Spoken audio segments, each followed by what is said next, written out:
हिमाचल प्रदेश एक पूरे देश में एक ऐसा राज्य है जहां कर्मचारियों की संख्या पॉपुलेशन के अनुपात में अगर हम देखें तो वो सबसे ज़्यादा है। और ऐसी परिस्थिति में स्वाभाविक है हिमाचल प्रदेश में कर्मचारियों की एक बहुत महत्वपूर्ण भूमिका प्रदेश के विकास में, प्रदेश की योजनाओं को ज़मीनी स्तर तक, नीचे तक पहुंचाने के लिए काम करने में रहती है।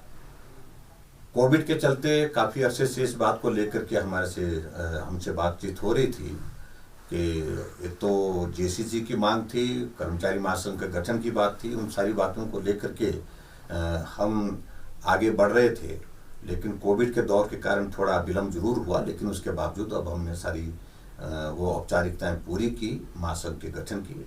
जो उसके बाद फिर दूसरा जो अभी आज हमने जेसीसी की बैठक भी बुलाई थी और जिसमें हमने महत्वपूर्ण घोषणाएं की है।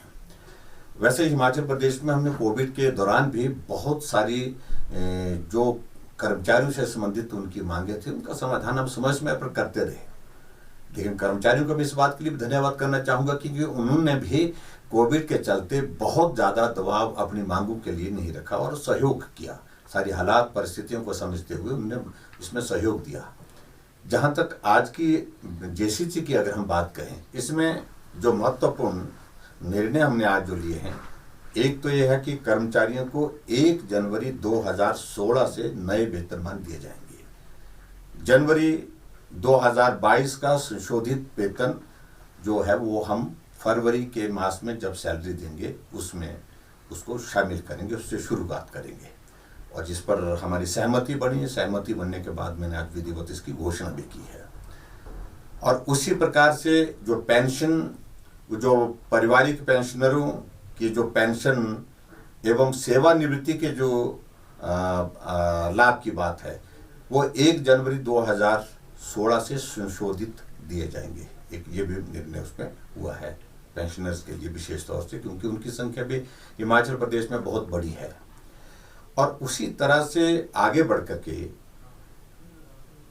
कर्मचारियों और पेंशनरों को जो महंगाई भत्ता, महंगाई राहत देने की अगर बात है तो वो राहत भी जो लाभ संशोधित वेतनमानों वो एवं पेंशन पर दे रहेगा, ये भी हमने साथ में उसको जोड़ा है। यानी कि कर्मचारियों को जो पेंशन वाले जो हमारे भाई हैं जो रिटायर हो गए हैं, उनको जो महंगाई भत्ता, महंगाई राहत जो है वो संशोधित वेतनमानों के साथ वो दे होगा। और इसी प्रकार से एक और हमने कर्मचारियों के संदर्भ में एक निर्णय जो लिया, कुल मिलाकर के नए वेतनमानों व पेंशन संशोधन करने से प्रदेश के कर्मचारियों को और पेंशनरों को लगभग 6,000 करोड़ रुपए के वित्तीय लाभ इसमें होंगे। तो एक साइजेबल अमाउंट जिसको हम कह सकते हैं कि हमारे कर्मचारियों के लिए हिमाचल प्रदेश में जो पेंशनर्स हैं उनके लिए देने की आज हमने जो विधिवत एक जेसीसी की बैठक में घोषणा की है।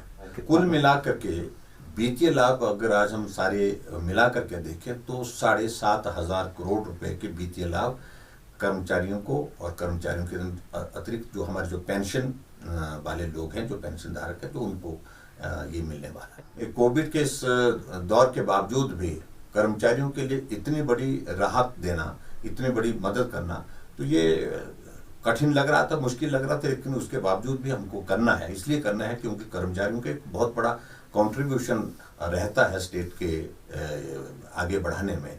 तो स्वाभाविक रूप से इस बात को वो मांग भी कर रहे थे और उस मांग को पूरा करने की दिशा में हम आज आगे बढ़े।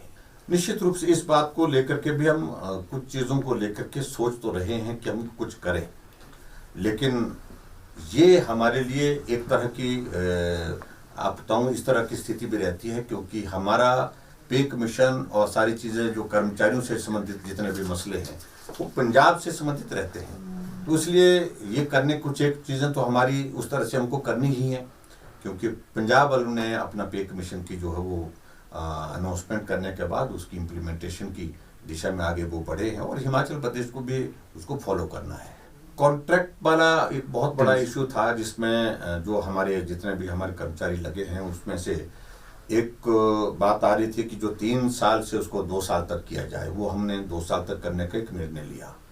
और इसके अतिरिक्त बाकी जो हमारे कर्मचारी हैं, अलग अलग जो उन कर्मचारियों के लिए भी हमने हिमाचल प्रदेश में सबको 1 साल का जो है वो उसको कॉन्ट्रैक्ट पीरियड में छूट दी है। वो सभी कैटेगरीज को, अलग अलग कैटेगरीज है, इनका जिक्र करें तो लंबा समय लगता है उसमें, लेकिन सबको हमने उसमें राहत देने की दृष्टि से एक शुरुआत की है कि कॉन्ट्रैक्ट पीरियड इसको कम करने की बात। और जो 2 साल करने की मांग काफ़ी अरसे से चल रही थी, और ये हमारी कमिटमेंट, एक ऑनेस्ट कमिटमेंट भी थी हमारी सरकार की ओर से कि उसको हम करेंगे।